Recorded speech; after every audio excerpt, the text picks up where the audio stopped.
هێزی بەرژەوەندی خۆی. دەبێ شۆک نەبین کاتێک سیاسەتمدار بڕیاری خراپ و بەد دەدەن بۆ پاراستنی بەرژەوەندی تایبەتی خۆیان.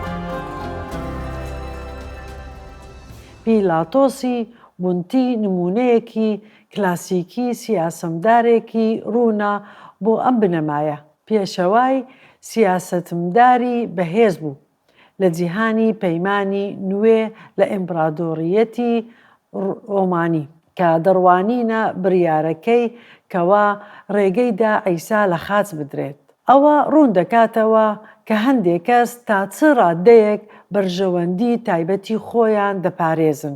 ئەو بە شێوەیەکی سەیر ئەم بنەمایە دەنوێنێت. بڕیاری لە خاچدانی عیسای دا و باشیش دەیزانی کە عیسا بێتاوانە. دەیزانی بێتاوانە، دەیزانی کە پێشەوە ڕۆحیەکانی ئەو ناوچەیە داوای لە خاچدانی عیسایان دەکرد.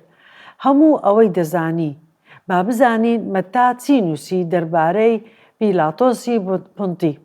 لە هەر جەژنێکدا فەرمان ڕەواوە کردبوویە نەریت بە گوێرەی خواستی خەڵکەکە بەندگراوێک ئازاد بکات.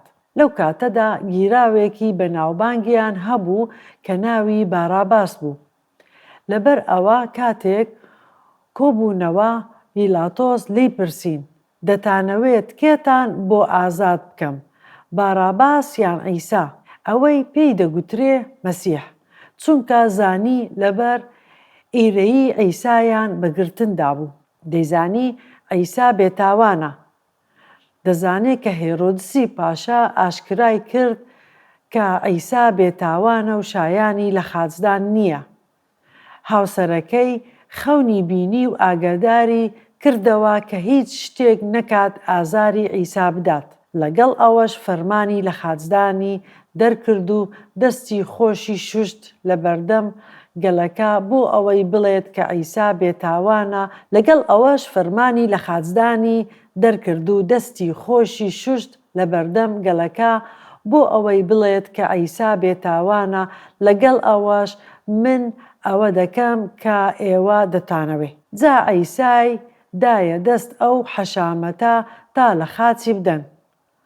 هەڵبەت ئەو دەیویست دوور بێت لە کێشەکان لەگەڵ قەیسەر چونکە هەندێک هەڵەی کردبوو نەیدەویست لە ئۆرشەلیم ئاژاوە هەبێت بۆ ئەوەی ئاشتی لە شاری ئۆڵشەلیم بپارێزێت.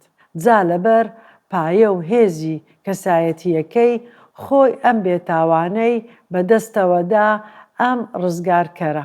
ئەوە لە ئەنجیلی مەتا 27-24 بە ناوی بەرژەوەندی خۆیی دەخوێنینەوە. پیلاتۆس بینی سوودی نییە خەریکە ئاژاوە ڕوودەدات، ئاوی هێنا و لە بەردەم خەڵکەکە دەستی شوشت و گوتی لە خوێنی ئەمە بێتاوانم لە ئەستۆی ئێوەوە.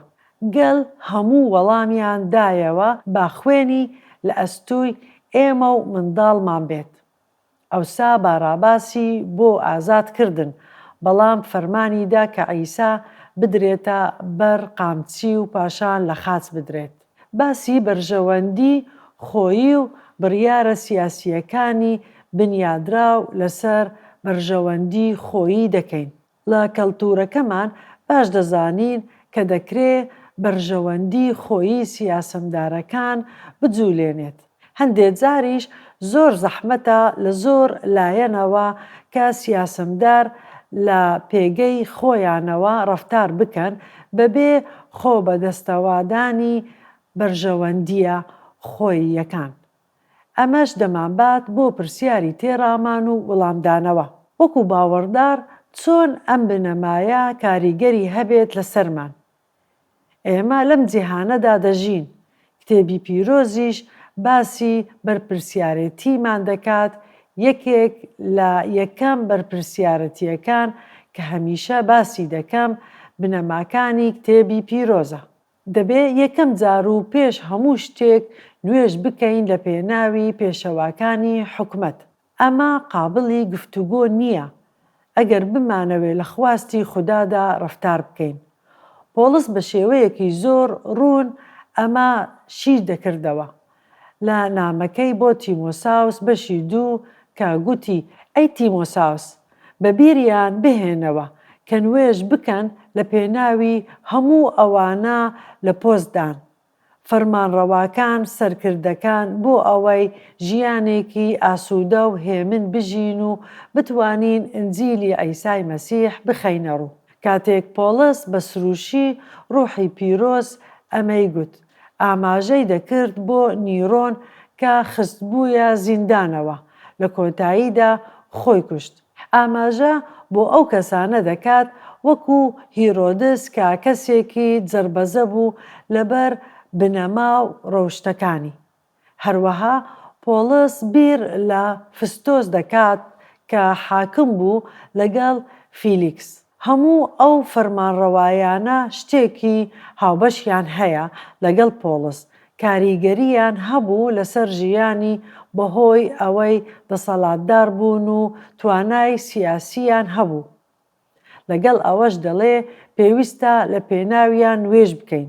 خاڵی یەکەم دەبی بەڕێکی نوێژ بکەین، دان بەوە بنین لە لای خوددا ئێمە شکستمان هێناوە. خاڵی دووەم ئێمە پێویستیمان بەوەیە کە هاوڵاتیەکی چاک بین. هاوڵاتی بە شەرەف پێویستە ڕێزی ئەوانە بگرێت کە دەسەڵاتیان بەدەستەوەیە. خاڵی سێیەم ئێمە پێویستیمان بە سەرکردەی سیاسی خوداناس هەیە.